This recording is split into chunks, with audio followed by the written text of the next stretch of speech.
Hey, I was Leetin. Yeah, we're playing more, and this time we start off with the weeb. The weeb, look at him doing the choo-choo. Anyway, an utterly unsurprised return of events. The night finds you trolling. I'll turn you in search of trolls. The friendly type perfectly easy to have to know what works when there's hostile folks. So you're gonna have to ground to be a potential teal neighborhood, which is you find is relatively comfortable, usually only mildly disdainful of you. This strikes you as a good place to search for companionship. They are not a present concern, though. A faint glow far on the horizon suggests that the sun will be rising soon, a couple hours from now at most. Now the alternative seems to last forever, but when the day hits, it hits hard, like a truck. But the truck is on fire, and the fire is a nuclear fusion, and the truck is a star, and the star is born. The point is, you're not in the mood for another fucking summer. You better snag a buddy before it's too late. Oh fuck, okay, how do I... I gave him the anime voice, like the generic English dub anime voice. No, like I guess a mix between Deku and fucking I don't know, Ichigo from Bleach, with a hint of Luffy, with a hint of Naruto, with a hint of Jotaro, with a hint of Natsu. I don't know. Anyway. Anyway. You! The strange horn... Oh, I forgot that's the L. You! The strange hornless thing! Wow, this music is annoying.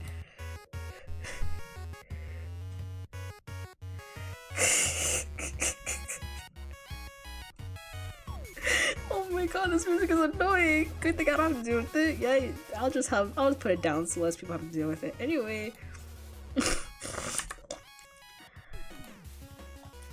Feeling the devil, you up around and spot a troll boy with a stylish hat and sword sheath behind his back. His clothes are a little shabby, but he carries himself with a rigid, composed air. Where are you? Some kind of mutant troll? Or another sentient creature? Definitely the latter, you say, unless you would prefer the former, in which case you're that actually. But mutants, you learned, are not particularly well liked on this planet. An alien? I won't have to call you that. Not immediately, at least. You don't appear to be a call-on-sight species. Lucky for you that I won't have to lose my blade. And lucky for me to have a potential comrade. I know what you seek. Shelter and friendship, not necessarily in that order. You're about to speak up and he's already moving on.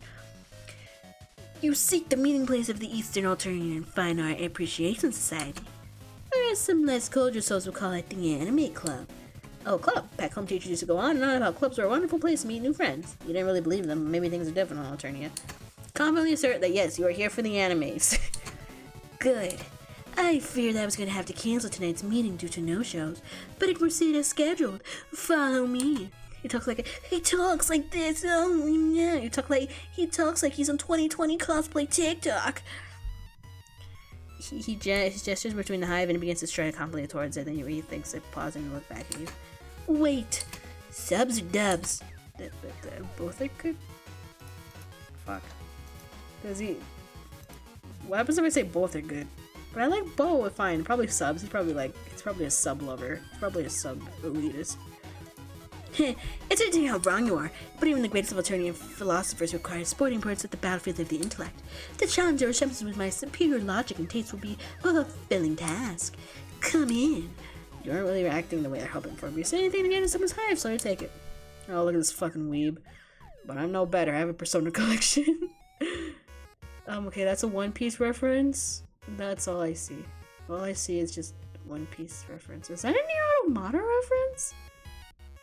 Okay, let me see. That's okay. Does my mouse show? No. Okay, so that's a One Piece reference. The bottom, I think it's a Nier reference, as I can tell. That's it. That's all I can really tell. Tagiri invites you to his hive with a sweeping bow and you sleep into the foyer. The hive looks normal from the outside, normally by troll standards at least. The inner decor is entirely different. It reminds you of Japanese architecture. Tagiri takes off his sandals before entering the next room. You take off your shoes too, if he had any. As you step into his living room, you're assaulted, not literally, thankfully, by an absolute smorgasbord of merchandise. This place looks like someone did a Google search for Otaku collection and opened the first result. Posters and scrolls adorn every inch of wall. Available inches of wall that are available are blocked by shelves containing all sorts of DVDs, manga, and other forms of media. And a large glass shelf that is one by a veritable cornucopia of anime figurines. Most of them seem to be in varying statues of undress. You would like to describe it as tasteful nudity, but you would also like to describe yourself as the most popular person in Alternia, and both would be a lie. The gear has arranged his merch meticulously according to blood color, at the red at the top, at the bottom, and fuchsia at the top. I mean, I guess. I see you're admiring my finest Alternian collectibles. I polish them daily as I polish my blade. Don't touch them or you'll taste folded steel. You fully retract your hand. You wouldn't dream of touching them. That was never even something you were planning on doing. You can't even breathe on them. In fact, you step away from the collectibles just in case. Oh, of course, his Lucis is a Shiba Inu. But the step, you bump into somebody behind you. You hear a sort of whoop. And you spin around and look. You see what misreads Tagiri's Lucis is conveying you of intense gaze. Looks like a Shiba Inu. Twice size and had opposable everything. Honestly, watching it scuttle around like a monkey while sniffing at you is pretty entrancing. Eventually, you seem to meet his standards because it darted out the room and its resulting was into the kitchen. That was Tadashi Inu, my Lucis. He taught me everything I know. I couldn't have asked for a better sensei. Yeah, dogs are great, you respond, and then immediately go with take that back with dogs are great! And you have to land as possible attachment mate. You're possibly accurate too? What is the thing of bark beast? The fetch fan? Wolf gremlin? Well, Gary isn't paying attention to you anymore. He's busy pursuing his shelves, picking out some DVDs. Per my viewing schedule, we'll watch a carefully curated selection of episodes from the one classic and one from recent release. But, since you're a newcomer, you might not have been into the middle of the last bout series, Philosopher Half Iron, Fullmetal Alchemist. Perhaps we shall step on the first season of School-Fed Heroism. I have no idea what the fuck it is. And Cam's episode of Kismet Stuck Morning. Kismesis? I have no idea what the fuck. I don't know. Anyway, the original Aang, of course, not the censored one with the ridiculous CGI dragon. Ugh. Looks like Tagiri stands to take on full control of the morning's activities, which you find entirely copacetic. The less you need to learn the sober opinions and make your own choices, the less you are to fuck up. The path is not a healthy way to live, but it's gotten you elsewhere between 19 friends so far, and you're sticking with it. With deft and precise movements, Tagiri retrieves a disc from the container, pops in a control equipment of a DVD player. It makes a slimy, chugging noise that sucks the disc in. And like usual, you're unsure if it's an inanimate object or a living being. Either way, you're a little disgusted. DVD player hums and Tagiri lights up with a colorful TV screen. You're about to get settled for a journey through the wonderful world of the animes, but he frowns and pauses the episode less than a minute. Hang on. This isn't the correct copy. The localization here on these lines was changed after the original translator was killed into purple blood for crimes against buffoonery. I specifically ordered the first edition paid extra for it. This is unacceptable. Tagiri stops the DVD player, ejects the disc, and places it back on its case. Come, there's still time in the night. We need to go resolve this immediately. I'm just giving him the fucking what the fuck you call it, like the 2000s or 90s 2000s anime dub. The shop that imported it is nearby. Hits for the door and begs for you to follow it. What you do? You guess it's too much for Hope or a quiet morning inside, wasn't it? I used to get shopping for animes, which sounds fun enough, or it'd be one of those fancy animated stores, you wonder. No, unlike most stores in Alternia, this specialty shop is run by a living troll. A fellow collector who would entrust such work to automation. So no one except with an actual ThinkPad involved would be no careless mistakes like this. At least I'm on good terms with the owner, and so I thought there would be trouble. You on the other hand, explain plenty of it. Pretty much everything on this goddamn planet has been trouble so far. Does he even know how awful it is? He doesn't know how I can explain it to him or anything, but things are pretty awful here. Things are pretty awful here. Oh, you guess he knows he's starting to serve one of those many billboards that line the streets, which says we've been phased with bright red graffiti. It says some pretty nice stuff about Trizzo. Rebel sentiments grow by the moment. Alternia lies on the verge of peril. The blade's edge. And not any blade, but the blade of a razor-sharp folded steel katana. Forged by the East Alternian moonlight. Heated by the bellows breath of a magnificent draconian Lucis.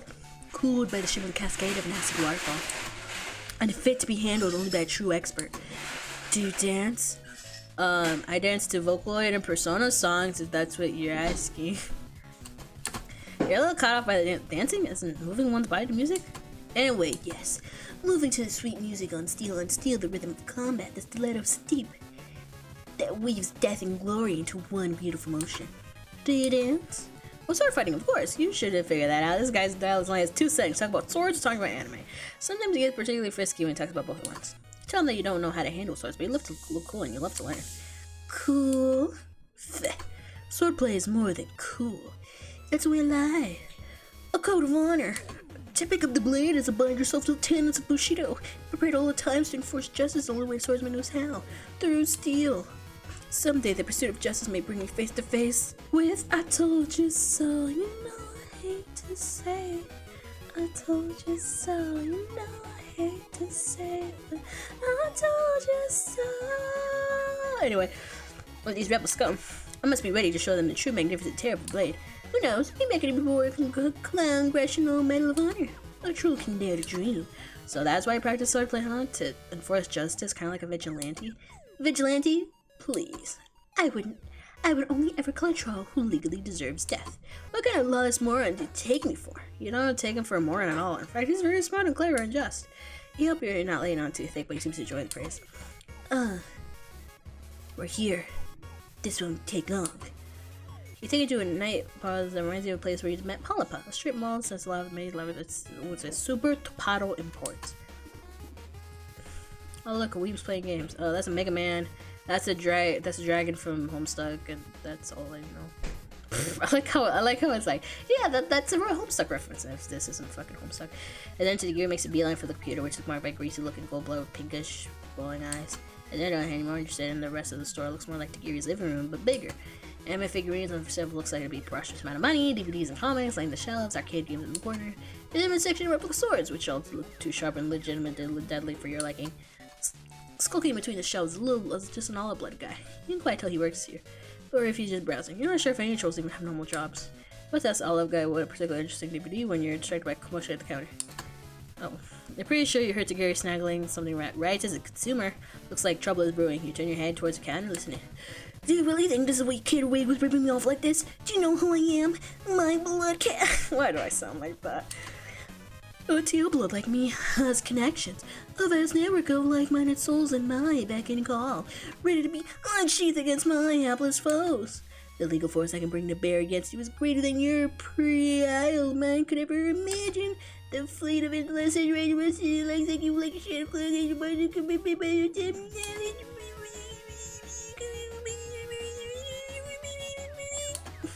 Or you could offer me exchange of equal or greater value to my original purchase. Which path will you choose to walk, scum? You want to close the counter, hoping you might be able to resolve his alone, but instead you blunder right into the olive blood and send a box something to his hand on the ground. A bunch of assorted products spill and show graphs to it. You don't see what the big deal is. It looks like some more DVDs and manga. One cover features a troll with heart-shaped horns and bright pink sand. Other features some red-blooded douchebag wearing pants way too tall for him. Here picks up one of those manga and waits it in front of the shop with face. Can you explain what I'm looking at here? Imperial Dictate, number the 2nd, section 3.2. That's a picture of non-standard hemological attributes is strictly forbidden.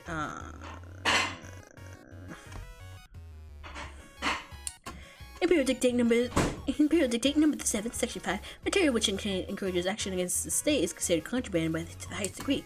The Dalbot, who certainly sees the situation circulating down here, like a scuttlebuggy without wheels up and creep towards the door. You love to do the same, but you can't give up potential your friendship. It's basically pathological. Just to think my favorite at least alternative hobby shop could stoop so low as to peddle this criminal filth. What a sickening betrayal. The shopkeeper stammers, offering a litany of mumble explanation that would seem to incense Tiggery further. He was holding it for a friend? No, wait, what? It's satire? Tiggery slam. Oh god, of course he has that fucking anime. No, are those contacts? Yep, those. It's Naruto reference. And I shoot up a really dark purple ice, a strange floor pattern. Imperial Dictate number 61st. Section 2. Satire is especially contraband. You think you mess with me? I've watched countless hours of legal drama, played and replayed legendary legislator, memorized every twist, and a lot back and forth. I play Ace Attorney a lot. And now it's time for punishment due. You're fucking dead, kiddo. As he leans over the counter, his free hand grips a little hilt to his katana and tenses ready to draw. He's about to straight up execute this guy. You know what? I'll defend the guy. Why not? Why not? I'll defend the shot. Well,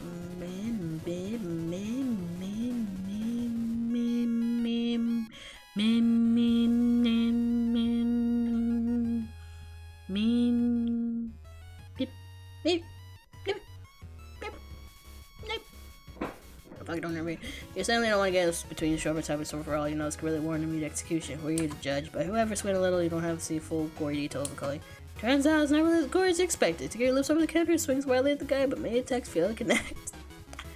So he's full of shit. Oh, look, an Overwatch reference, wow.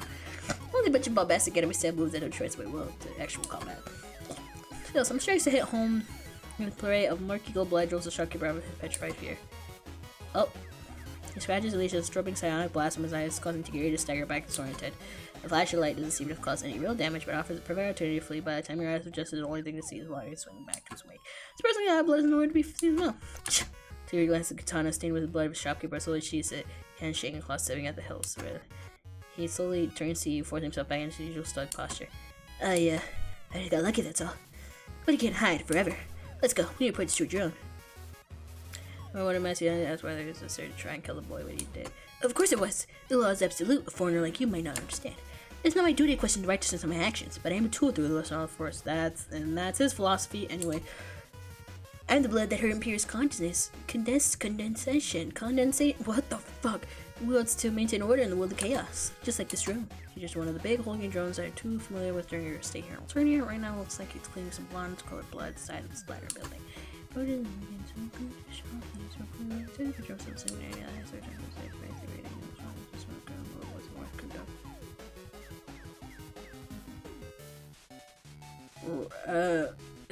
It slowly turns from him to stare directly at you and raises its weapon into your face. A grating electronic noise issues from a metallic grill, and the immortal words of a wise cartoon dog.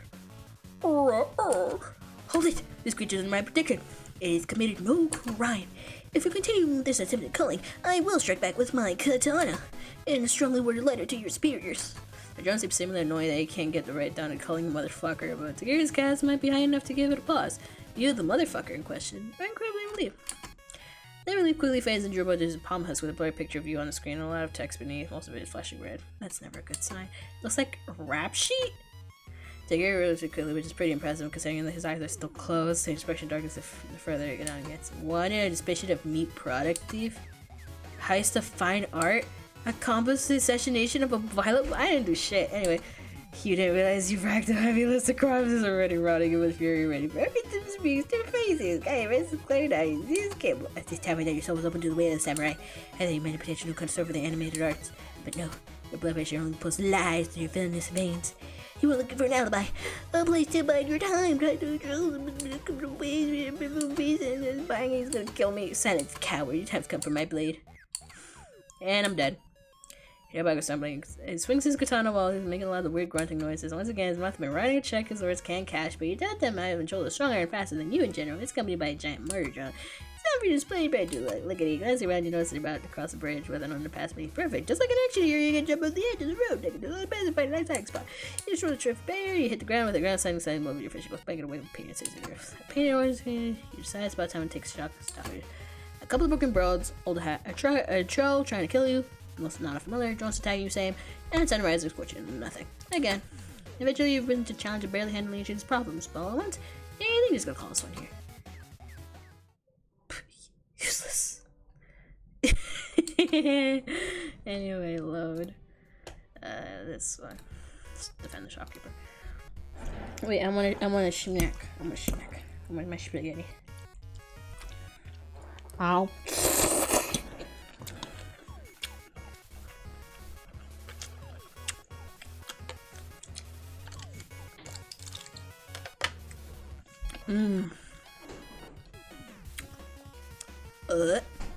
Okay.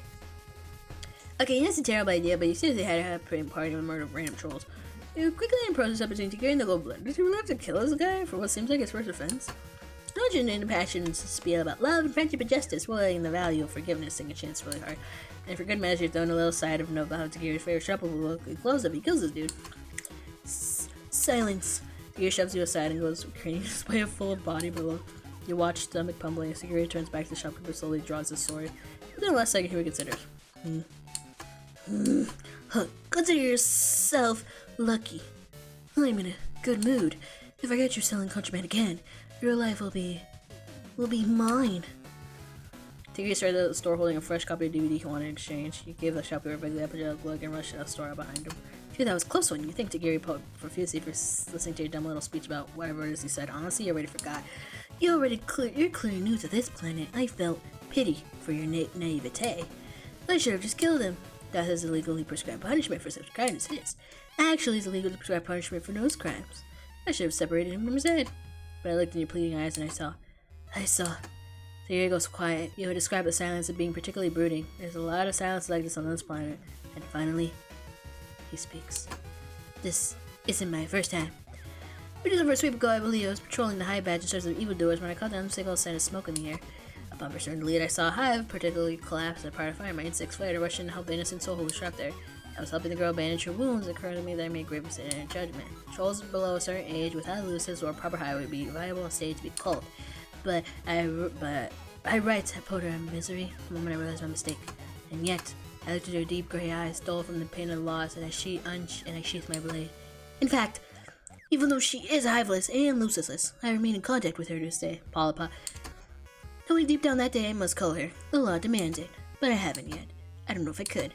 Why does my convention waver at times like this? He's talking about who you think he's talking about. You're pretty sure you couldn't kill her even if you tried. But that's not the point here. The point is he's feeling some real and true and deep emotion with you. His friendship is basically in the bag. Just gotta drop some sweeping, vague wisdom, let him make it feel better about potentially not being a unthinking cog, turning running machine, you offer a light suggestion, maybe what is legal and what is just aren't the same thing. Just a little thought. Maybe he's doing the right thing, overlooking his situation because of how obviously fucked up it is to be a homeless orphan. He goes silent for a long time, chewing his bottom lip. You're naive, uncultured, and enlightened. Wow, thanks. You think the world is simple, like a cartoon for children. But it's Alternia. A land ruled by cold logic, where a man such as myself make the hard decisions. It's not easy being dictated by the code of law. Ask of us and give us a little return, but he gives no order. Keeps the beast at bay. If I had to question it, what then? Would I wonder if it's just blue-blooded commander servants? Imperial Joseph to call the infirm to obey the ever-changing whims of the Alternian royalty? It takes a lot of effort to suppress her. Well, yeah, but for the sake of his burgeoning friendship, you'll allow him to continue his monologue. Riots in the street, troll killing troll, even more than usual, I mean. No. I cannot waver. My hands must remain steady and true. Though I feel a pull towards the scorching flames of the light, I must continue my path and remain in a tender, righteous embrace of the dark. Truth to be blade, and touching my sensei, and just my only companion in this lonely road. He goes on like this for quite a while. It all starts to mull together in your head, and you lose count how many times he repeated some screen about justice and truth and being smarter than all the other trolls in the room. Akachi? before reveal? It sounds like he's just lonely. Now that's a catchy. You know all about loneliness and the poor management thereof. Some people probably throw themselves in their nerdy anime hobby and always become obsessed with making friends no matter the cost of their mental or physical well-being. Maybe he just needs a couple of good pals to remind him what it's like to have a heart. I catch you. Maybe you just need a good pals to remind him what it's like to have a heart. Yeah, maybe like the Phantom Thieves or whatever. I don't know. But if you try to tell him, they'll probably just respond with another long like you saw from an anime he watched recently. Maybe you should just let him vet. You have my thanks for lending your ear. Oh, a compliment brings you out of your revere. I think in terms of old introspection machine like the opportunity shot on the succulent ambrosia of what kind of praise or gratitude. It's no big deal. Tell him you're a great listener. That's what friends are for. Has he considered having more friends like you, for example? He opens his mouth like he's about to reiterate the whole lone swordsman thing to hastily change topic. Look at his eyes. Most trolls even have gray irises, and those who didn't follow are translating their blood color. Tagari pauses a grip on his sword vein to its hip. Oh gee, this must be the most closely guarded secret. Have you earned enough to trust to hear it? They're contact lenses for cosplay. Oh, fair enough. Actually, is cosplay a different blood cast even legal on this planet? If he's doing it, it's probably right? I think about something that's attractive. Instead of another troll standing in front of Tagari's hive using his shoulder from the rising sun. Back and forth with precise movement, glancing at the windows almost like they're planning to break in. As you hear footsteps approaching, they perk up and move the head around. Wait a second, you recognize them! Hey, it's Polypa! Polypa slides to you before Tagari spots her. Her expression is hard and stoic, eyes glancing between two of you. She says the situation. Then she's throwing on disguise. Her face softens and she smiles. Hey, Tags. I was starting to wonder where you were and if anime night was cancelled. Who's this is staring at me through the window? I think he thinks it's funny watching me stuck outside, roasting to death while you're chasing purbeats around the Hive badge. Classic Tadashi. Why are you late? Just busier than expected with some work. Shoots you a sharp glance. You don't better not say shitters. What the fuck? Anyway, I still playing some new mecha models. You know how it is. Yes, of course. It's all too easy to get wrapped up in one's hobby. Anyway, I didn't realize we have a third, for once. Not to mention, somebody I know. Nani? You and my new Kohai have already met? She pauses, her dart back and forth between you two at once. She wasn't besides in the situation, wearing a look that assassin trying to give it evade capture. You recognize the look considering she was literally wearing it the last time you met. We're kinda Moirels? Well, absolutely not what you thought we were, but it just kinda mad your head and you roll with it. But can we be like polyamorous Moirels? Because I'm friends with a lot of people. Oh, Moirels. Your face tightens almost imperceptibly, but you caught it. Nothing gets past your tightens. Oh, because he wants to be Moirels with Polypa. He wants to be Moirels. He wants to be Moirels with Polypa. That's cute. Actually, a lot of things get past them. But not this particular thing. You find too the nuance of social situation as long as those nuances don't involve making a binary choice on which your future hinges. Well, as you know, I'm too busy studying the blade to pursue quadrants of any sort. A foolish waste of time. Were it not for the laws of this world, I would swear them out completely. Are you sure? Are you sure it isn't that you can't just get a date? You don't have to play the mysterious loner, you know. There are other clubs you could join instead of insisting on running your own.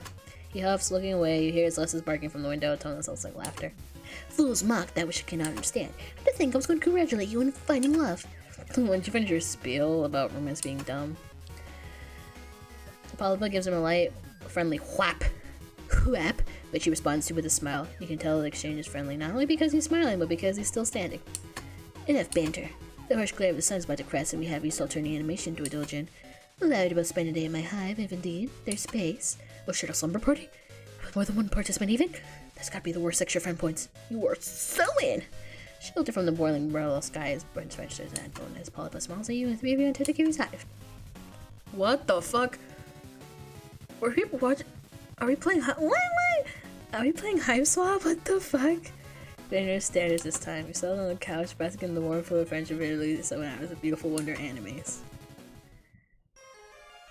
They look so cute. Oh, I'm playing with the Shiba Inu. That is so cute. Okay, this is really cute. Yeah.